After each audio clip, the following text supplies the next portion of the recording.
Okay, so something that's always been really fun yet beneficial has been something we call fruit check. So in Galatians chapter 5, it talks about the fruit of the Spirit. And once again, when it says fruit of the Spirit, we're talking about the Holy Spirit. Because we've already talked about God the Father, Jesus is sitting on his right hand, and the Holy Spirit is who lives on this earth inside of us, okay? So when the Holy Spirit lives inside of you, that should be the fruit that you have. So I'm going to just read in Galatians 5, the fruit of the Spirit. And it's going to start in Galatians 5, verse 22.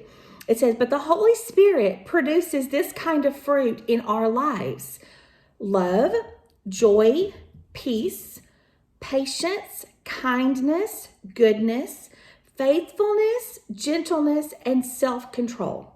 So those are the fruits of the Spirit that we should have. So when I say fruit check, what that means is go through that list and ask yourself inwardly, do you have those? Are those fruit that you can see in your life? Because think about a fruit basket. If you have a fruit basket of apples and oranges and bananas, if you get one rotten piece of fruit, if you let it stay in the basket, it's eventually going to make the other pieces of fruit rotten.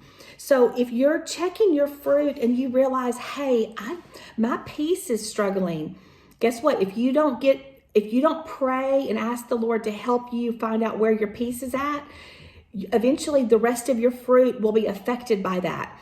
Faithfulness. If you're not being faithful, it's going to eventually spread to the other things.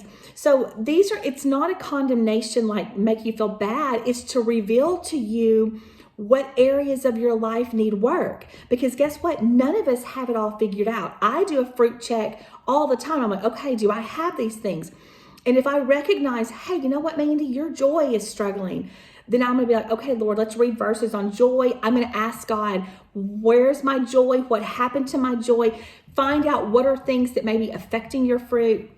So that's a fruit check. Also, in addition to you checking your own fruit, I would encourage you, if there's people you're following, when I say following, I mean leaders, mentors, pastors, whatever, people that you're letting to feed you, even friendships, people that you're letting speak into your life, watch their fruit. If they don't have good fruit, you don't need to listen to what they have to say, because the fruit is going to be evident of how their life truly is. If someone is saying all the right things, they might be preaching the word, teaching the word, but if they don't have joy, if they don't have peace, if they're not patient, if they don't show love, if they're not gentle, guys, those are the fruit of the Spirit. So I don't want to listen or learn from someone that their fruit does not match what they're talking about. So fruit check today, everybody.